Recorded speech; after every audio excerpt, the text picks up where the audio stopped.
Dengan segera, Fang segera menyandra Nyonya Si dan di sana Nyonya Si mengakui ia memang berasal dari suku Nayin kuno. Alasan ia melakukan ini untuk menciptakan manusia zombie sebagai pasukannya yang berasal dari para pendekar yang datang ke desa miliknya.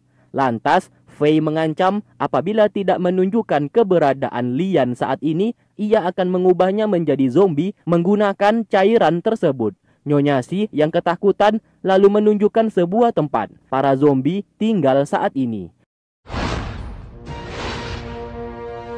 Lalu ia bersama warga dibuat tidak bisa bergerak oleh Fei agar tidak kabur. Saat masuk ke dalam goa, Lian ditemukan berlumuran darah. Mereka pun segera menolongnya. Tanpa sadar, Lian sedari tadi hanya pura-pura pingsan saja.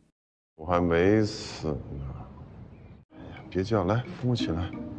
哎呦，哎，谢了。快去。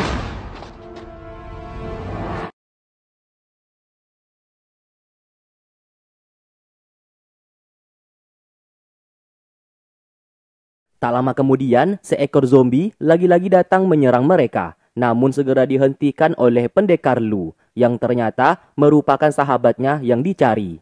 Zombie itu pun tidak lagi menyerang dan langsung terdiam.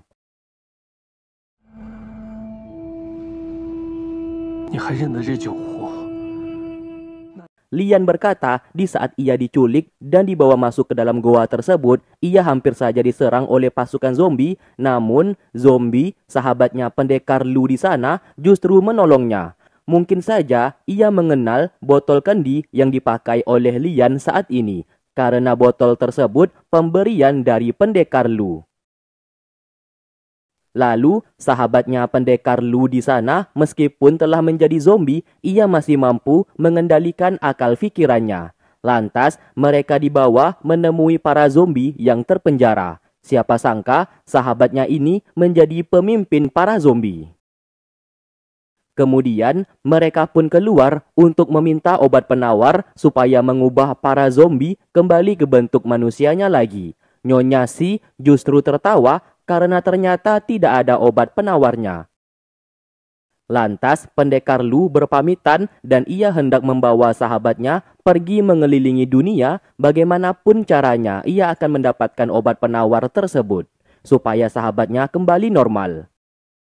Lalu, Nyonya Si beserta seluruh warga dimasukkan ke dalam penjara. Sebentar lagi, pasukan Balai Baicuan akan segera datang ke sana dan membawa mereka untuk dihukum seberat-beratnya. Sesaat, kepala Fei terasa sakit karena efek racun di tubuhnya secara perlahan mulai memudar. Seluruh ingatannya pun satu persatu mulai kembali. Mereka segera membawanya pergi dari sana. Namun tiba-tiba, pasukan aliansi Jin Yuan datang menyerang atas perintah dari Bunga. Lian membawa Fei bersembunyi, sedangkan Fang bertarung seorang diri melawan pasukan musuh.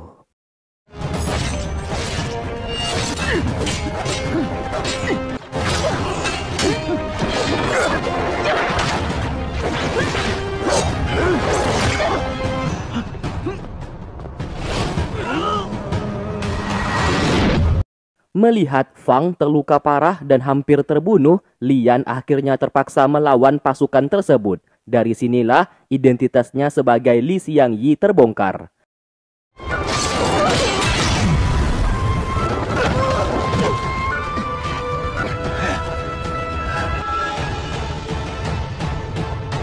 Tak lama kemudian, Bunga datang ke sana. Ia tak menyangka Li Xiangyi ternyata masih hidup dan menutupi identitasnya sebagai seorang tabib selama 10 tahun terakhir. Fang tidak menyangka Lian adalah Li Xiangyi. Terbukti dari pedang besi yang digunakannya mengeluarkan cahaya. Bunga sangat tidak menyangka Li Xiangyi masih mampu bertahan padahal sudah terkena racun teh biru darinya. Lantas ia pun menyerang, namun Lian begitu mudah mengalahkannya di sana. Meskipun tenaga dalamnya hanya 10% saja. Bunga yang terluka parah segera pergi dan membawa Diviseng.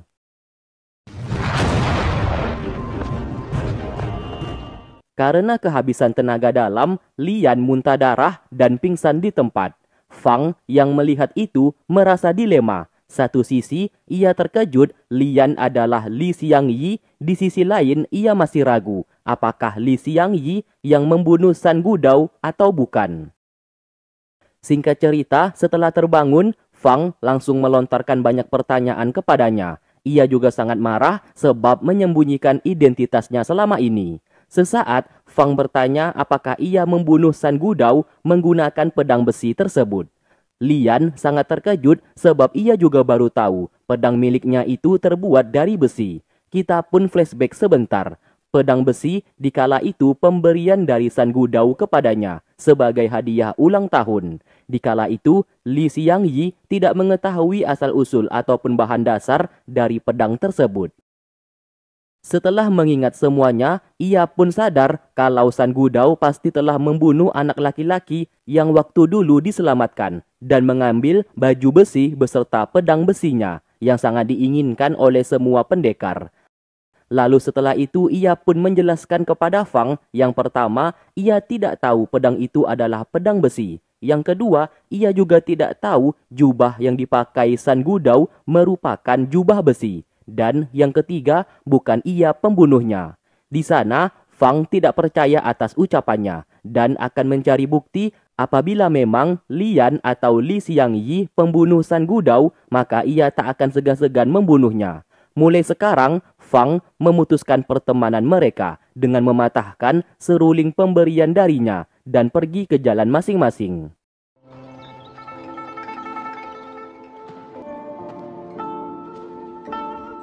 Di tempat lain, Bunga masih menunggu Di Fisheng terbangun dari pingsannya. Sesaat, pasukan milik Bunga sudah bersiap di luar apabila ia tiba-tiba diserang. Saat ini, Di Fisheng sebenarnya sudah mendapatkan seluruh ingatannya, namun ia berpura-pura tidak bisa mengingat apa-apa dan hanya bisa mengingat kejadian 10 tahun terakhir. Bunga yang tertipu langsung mendekatinya dengan mengatakan ia sudah menjaga aliansi Jin Yuan untuknya. Lalu pasukan di luar dipanggil masuk ke dalam. Bunga bersama mereka siap mengabdi kepada Di Fisheng untuk membangkitkan kembali sekte aliansi Jin Yuan, dan hal tersebut disetujui oleh Di Fisheng. Bahkan ia juga berterima kasih kepada Bunga yang selalu menjaga sektenya selama ini. Bunga menjadi senang melihat pria yang ia cintai kembali ke pelukannya.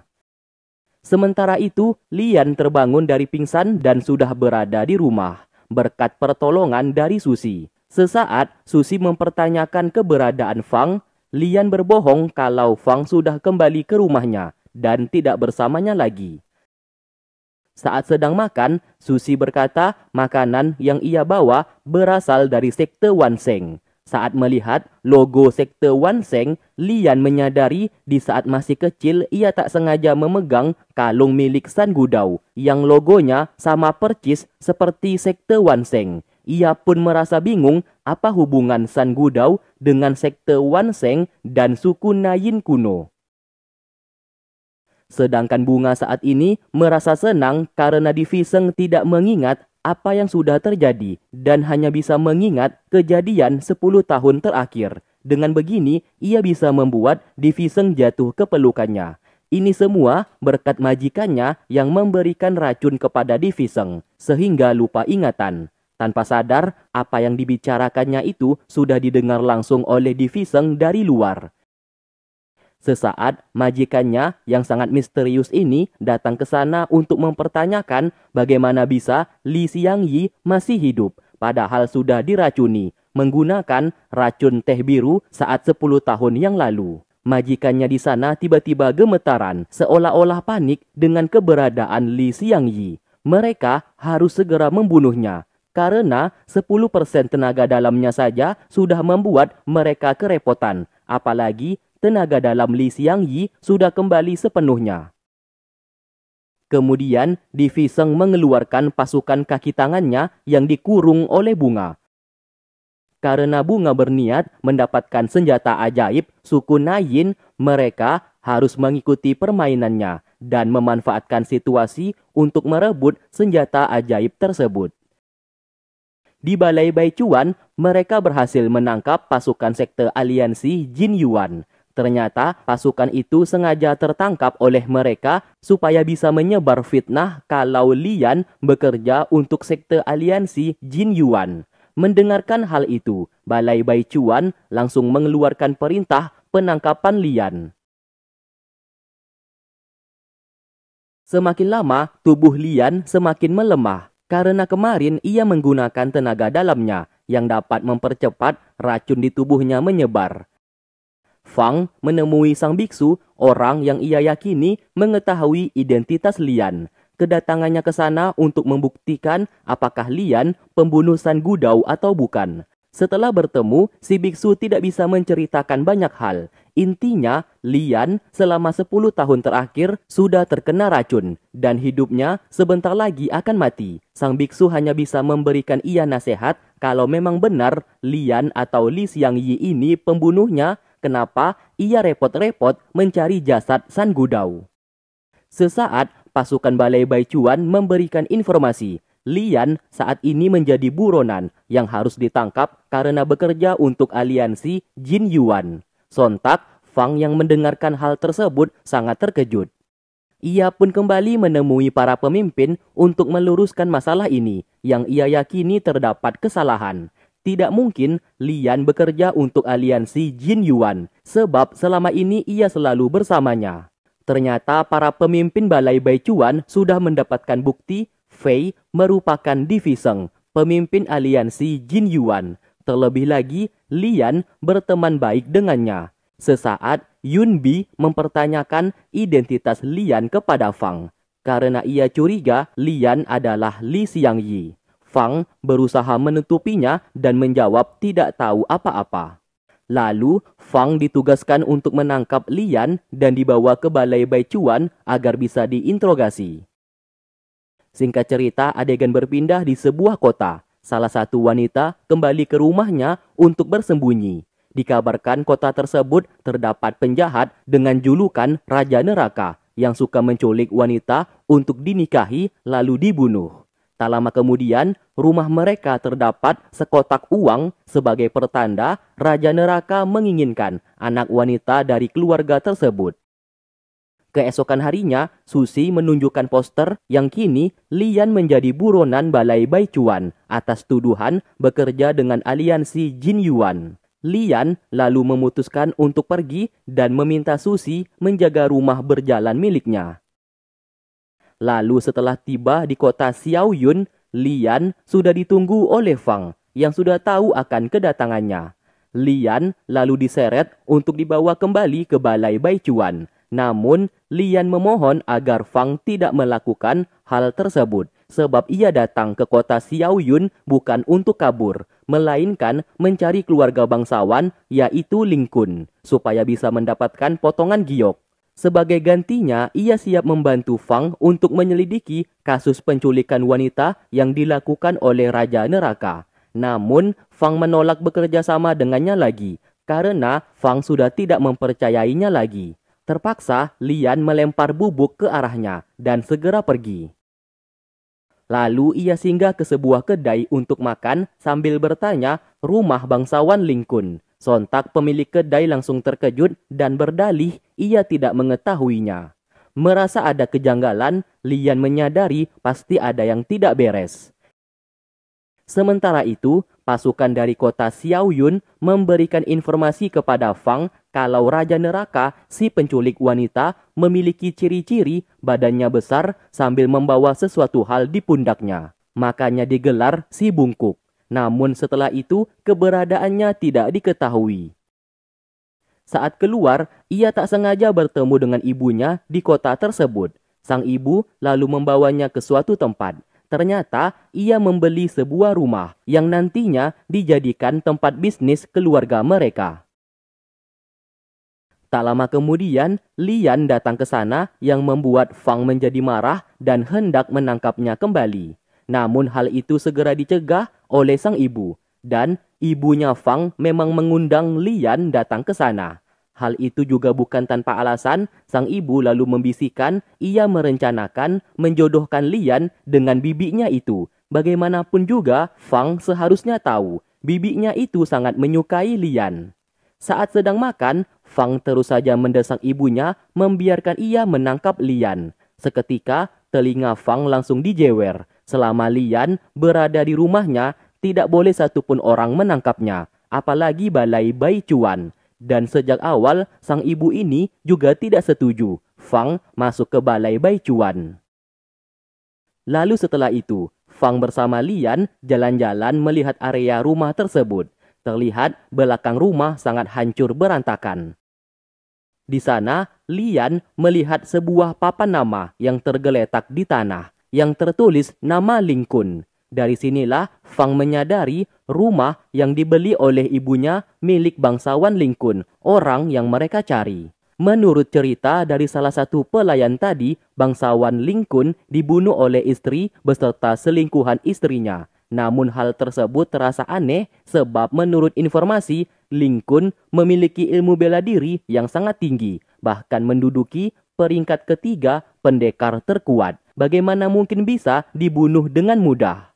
Lian lantas mengajaknya bekerja sama untuk menyelidiki kasus ini. Mungkin saja kasus kematian Lingkun ada kaitannya dengan kasus penculikan wanita yang dilakukan oleh Raja Neraka. Tetap saja, Fang menolak dan ia tidak mau bekerja sama dengannya lagi. Lian lalu diserahkan kepada pemimpin balai Bai Chuan yang sudah menunggu di luar. Lalu di sana, Sui bersama Yunbi mencoba menginterogasinya. Sesaat, mereka sangat tidak asing dengan wajahnya yang mirip seperti seseorang yang mereka kenal. Sementara itu, Fang hendak diajak oleh ibunya pulang ke rumah karena ia akan menikah dengan sang putri anak sang kaisar. Fang menolak sebab ia belum bisa menikah sekarang. Sesaat, pelayan membawakan sebuah kotak berisikan uang yang ditemukan tepat di depan rumah baru mereka. Fang menyadari itu ulah dari Raja Neraka yang menargetkan salah satu wanita dari rumah mereka. Di malam harinya, Fang mengutus seluruh pasukan untuk berjaga dan menjaga para wanita di rumah mereka. Karena takut Raja Neraka akan menculik para wanita dan ibunya malam ini. Terlihat sang ibu justru dengan santai meremehkan Raja Neraka tersebut. Dan apabila benar-benar datang, ia sendiri yang akan menghadapinya. Dan meminta Fang untuk tidak usah terlalu khawatir. Malah sang ibu memintanya untuk menjaga para wanita pelayan. Karena takut merekalah yang justru akan diculik. Baru saja ibu Fang kembali ke kamar, para penjaga langsung dilumpuhkan oleh seseorang. Sang ibu yang sadar ada yang datang segera melempar bom peledak. Namun sayang ia sudah lebih dulu dibuat pingsan. Fang yang mengetahui ibunya sudah diculik lantas segera mengejar si penculik tersebut.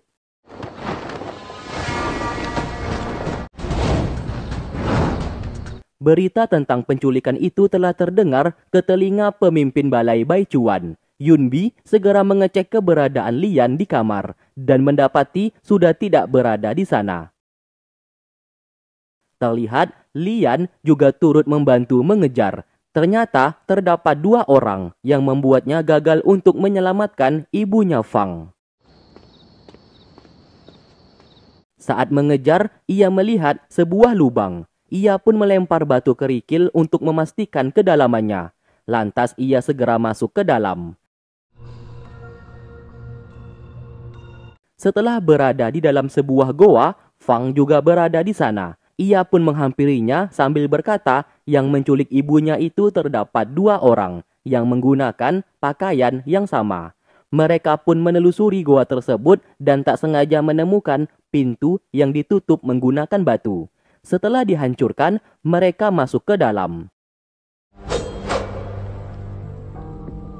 Terlihat terdapat gelas bahkan tempat tidur yang berisikan air. Seperti ada seseorang yang tinggal di tempat tersebut.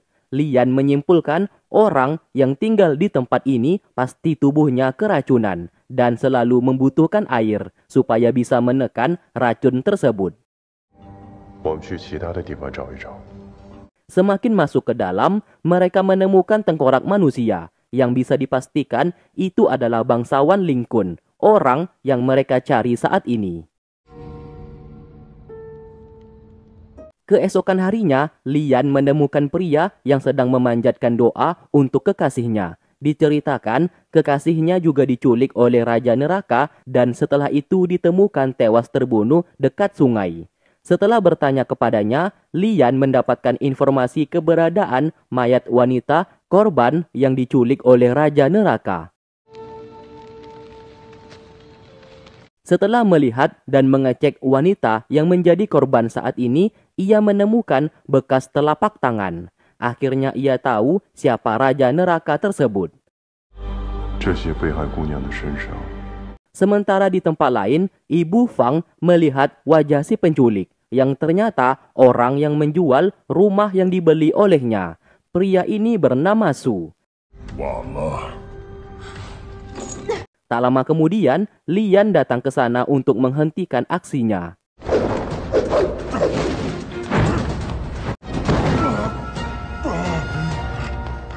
Setelah berhasil dikalahkan, Fang juga datang ke sana. Ia sudah tahu alasan Su menculik para wanita selama ini, yaitu supaya bisa menyerap energi mereka. Karena Su memiliki racun di tubuhnya yang sulit untuk disembuhkan.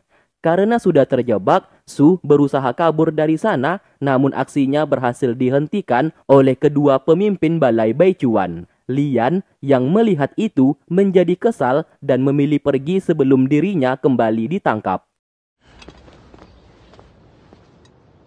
Saat hendak diinterogasi, Su merintih kesakitan dan terus meminta air. Fang berkata, setelah disiram air, barulah ia sedikit lebih tenang. Karena di tubuh Su terdapat sebuah racun dan membutuhkan air untuk membuatnya tidak merasakan sakit.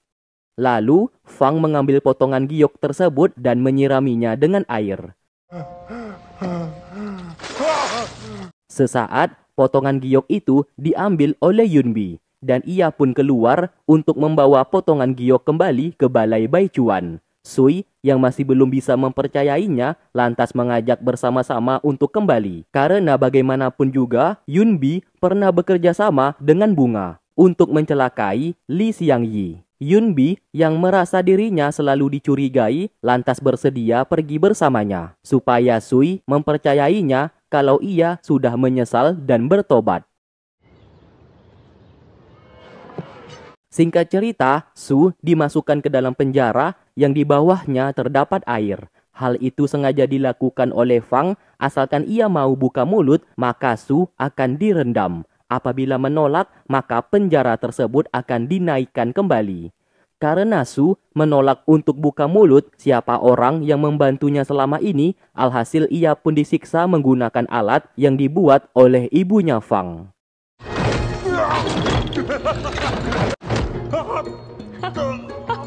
Sementara itu, Lian sudah lebih dulu menemukan orang yang membantu Su yang menculik para wanita selama ini. Pria botak di sana selama ini menyamar menjadi seorang biksu. Lantas, si botak yang sudah tertangkap basah menceritakan kejadian masa lalu. Su merupakan adiknya dan mereka cacat tubuh atau bisa dikatakan tubuhnya dengan tubuh Su menempel sejak lahir. Ia memiliki tugas dari sekte aliansi Jin Yuan atas perintah dari Bunga untuk mendapatkan potongan giok dari tangan bangsawan Ling Kun. Namun sayang, Ling Kun sudah tahu niat mereka berdua. Alhasil, mereka berdua pun dimasukkan ke dalam penjara goa dan Ling Kun memasukkan sebuah racun ke dalam tubuh Su. Tidak ingin itu terjadi, Su membelah tubuh mereka berdua supaya racun tersebut diterima oleh Su sendiri. Kemudian mereka melakukan balas dendam dengan membunuh istrinya Ling Kun. Setelah Ling Kun terjebak, mereka pun juga membunuhnya dan mengambil potongan giok tersebut. Sesaat, si botak berkata, potongan giok yang dipegang oleh Su adiknya merupakan yang palsu dan yang asli bersama dirinya. Ia pun akan memberikannya kepada Lian asalkan Lian mengeluarkan Su dari penjara dan mengobati racun di tubuh adiknya itu. Apabila Lian menolak, maka si botak ini akan menyerahkan potongan giok tersebut kepada sekte aliansi Jin Yuan. Lian lalu menyentuh kotak itu dan menyetujui kerjasamanya, dan ia berjanji akan mengeluarkan Su dari penjara.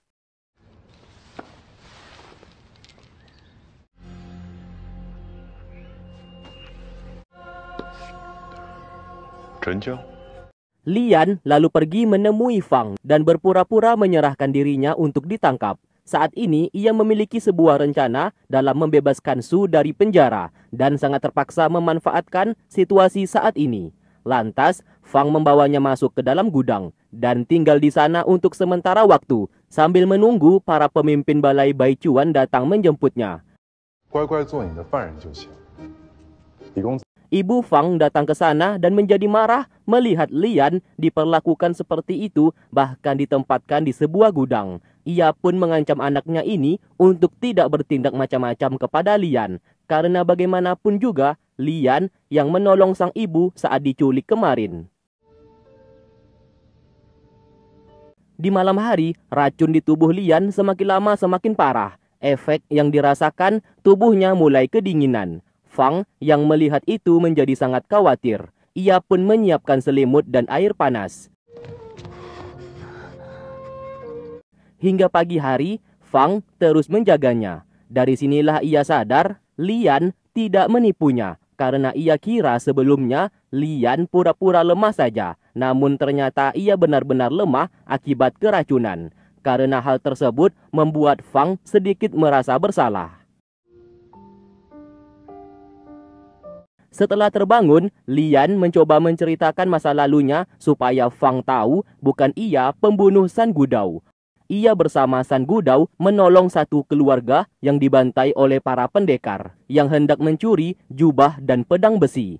Pria di sana meminta mereka membawa anak laki-lakinya ke rumah sang kakek, sekaligus membawa jubah dan pedang besi tersebut yang diinginkan oleh seluruh pendekar. Setelah itu, ia bersama San Gudao berpisah. Anak laki-laki itu akan diantar oleh San Gudao sendirian. Namun sayang, San Gudao yang kembali mengabarkan anak laki-laki itu tewas terbunuh oleh para pendekar yang ingin mencuri jubah besi dan pedang besi. 3 tahun kemudian, ia diberikan sebuah pedang oleh San Gudao sebagai hadiah ulang tahunnya, tanpa mengetahui asal-usul pedang tersebut. Sekarang, Lian sudah tahu pedang itu adalah pedang besi. Bisa disimpulkan, San Gudao lah yang membunuh anak laki-laki tersebut agar bisa mendapatkan jubah besi dan pedang itu. Sesaat datang pasukan melapor Su menghilang dari penjara. Fang yang pergi ke sana sudah tidak melihat keberadaannya. Ternyata itu ulah dari Lian yang meminta ibunya Fang untuk melepaskan Su. Bahkan, ibunya ini juga melepaskan Lian. Apa yang dilakukan sang ibu sebagai bentuk balas budi kepada Lian? Singkatnya, Lian mencoba mengeluarkan racun di tubuh Su. Setelah melakukan itu, ia pun meminta kepada si botak menyerahkan potongan giok yang asli. Siapa sangka, si botak berkhianat dan justru ingin membunuhnya. Lian yang sudah menyadari ini sejak awal ternyata tidak benar-benar mengeluarkan racun di tubuh Su, dan malah di tubuh Su saat ini terdapat racun teh biru sama sepertinya. Lian sudah tahu keberadaan potongan giok tersebut karena sebelumnya ia menempelkan sebuah madu saat menyentuhnya. Dan benar saja, Fang yang tak sengaja mengikuti lebah milik Lian mendapatkan sebuah tempat tersimpannya potongan giok yang asli. Sayangnya, saat laci meja dibuka, terdapat jebakan bubuk beracun. Dan ternyata, potongan giok itu tidak berada di dalam kotak, melainkan di bawah meja. Lalu, Fang terbangun di sebuah tempat dalam kondisi terikat. Si botak sengaja memasang jebakan itu untuk mengumpan Lian datang ke sana. Orang yang mereka tunggu akhirnya datang ke sana, dan Lian berencana melepaskan Fang dari sana. Namun si botak meminta ia menyembuhkan racun teh biru di tubuh adiknya. Kalau tidak, Fang akan ia bunuh. Lian mengaku di tubuhnya juga terdapat racun teh biru dan hingga sampai saat ini belum bisa disembuhkan. Saat si botak sedang lengah, Lian berhasil menyerangnya dan melepaskan Fang dari sana. 别动！ 「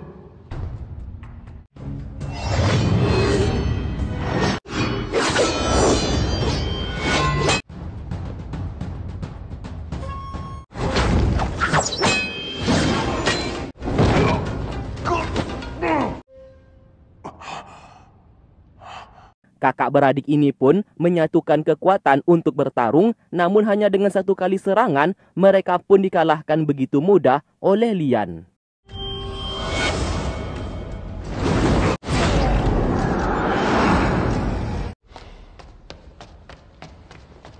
Setelahnya, mereka segera pergi dan mengambil potongan giok yang asli, sebelum gua itu runtuh.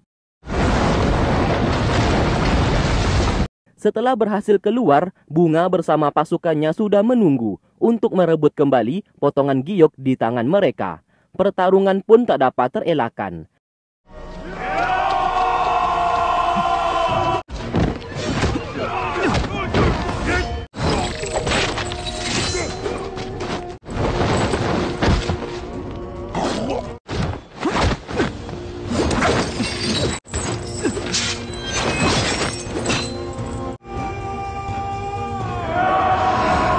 Tentu saja, Fang kewalahan melawan mereka. Ia pun melempar potongan giok tersebut sambil berkata, siapapun yang ingin melukai Lian, maka akan ia bunuh.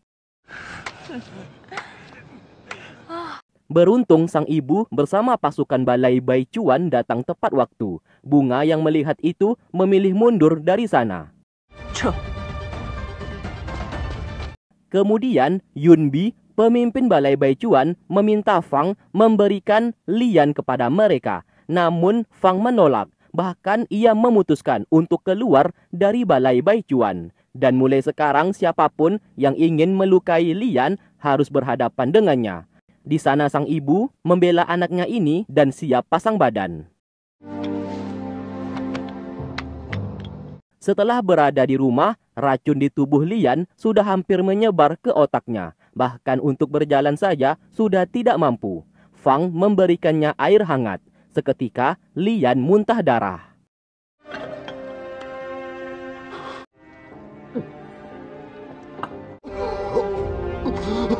Di tempat lain, Sui menemui Xiao, pemimpin sekte Sigu saat ini. Ia berkata, Lian tidak terbukti bekerja untuk aliansi Jin Yuan, sebab Lian saja hampir dibunuh oleh aliansi tersebut. Mungkin saja kondisinya saat ini sudah sekarat, dan ia mau mereka tidak usah menangkapnya lagi. Wan Mian yang tak sengaja mendengarkan itu menjadi sangat panik. Sedangkan Fang membawa Lian ke rumah Guan untuk diobati. Setelah diperiksa, Guan berkata Lian kemungkinan hanya bisa bertahan selama 1 bulan lagi. Karena racun teh biru di tubuhnya itu sudah menyebar sampai ke otak. Tidak ada obat yang bisa menyembuhkannya. Sesaat ia teringat ada satu orang tabib yang sangat hebat yang bernama Bibi Qin yang tinggal di Gunung Yun. Ia pun menyuruh Fang membawa Lian pergi ke sana. Sesaat, Fang juga teringat Bibi Qin adalah istrinya guru Lian, yang dimana waktu itu Lian pernah bercerita. Di tempat lain, Yunbi ternyata masih berhubungan dengan Bunga. Ia bahkan memberikan peta penjara Balai Baichuan yang dimana Bunga berniat melepaskan seluruh pasukannya yang dipenjara saat ini. Dengan janji manis dari Bunga yang akan hidup bersamanya, Yunbi termakan janji palsu tersebut. Bunga berkata, Lian adalah Li Xiangyi yang masih hidup. Mendengarkan hal itu, Yunbi sangat terkejut dan kecurigaannya selama ini ternyata benar. Bunga lantas menyuruhnya membunuh Lian. Apabila tidak, Lian atau Li Xiangyi ini yang telah sembuh dari racunnya, kemungkinan Yunbi adalah orang pertama yang akan dibunuh. Karena sudah meracuni Li Xiangyi 10 tahun yang lalu. Saat kembali, Bunga terkejut melihat Di Fisheng menghabisi pasukan miliknya. Di Fisheng sengaja memfitnah Bunga memiliki hubungan kepada Mingzu dengan bukti giok di sana. Bunga menghancurkannya dan berkata ia tidak memiliki hubungan apa-apa kepada Mingzu selain hubungan kerjasama saja, dan ia sangat setia kepada Di Fisheng. Di sini, Di Fisheng pura-pura tidak tahu hubungan kerjasamanya itu dan bertanya apa yang sudah dilakukannya. Bunga menjawab, ia ingin membangkitkan senjata ajaib milik suku Nayin menggunakan 4 potongan giok. Apabila berhasil, senjata ajaib itu akan diserahkan kepadanya, supaya Di Viseng bisa menjadi penguasa di dunia persilatan. Mendengarkan hal itu, Di Viseng lantas meminta potongan giok darinya dan biarkan saja ia yang menyimpannya untuk membuktikan kesetiaan Bunga. Tanpa berpikir panjang, Bunga memberikan kepadanya. Singkatnya, Fang membawa Lian pergi ke rumah Bibi Kun. Lokasinya cukup jauh, namun Fang tidak menyerah dan terus menggendongnya. Karena bagaimanapun juga, nyawa Lian tidak akan bisa bertahan lama.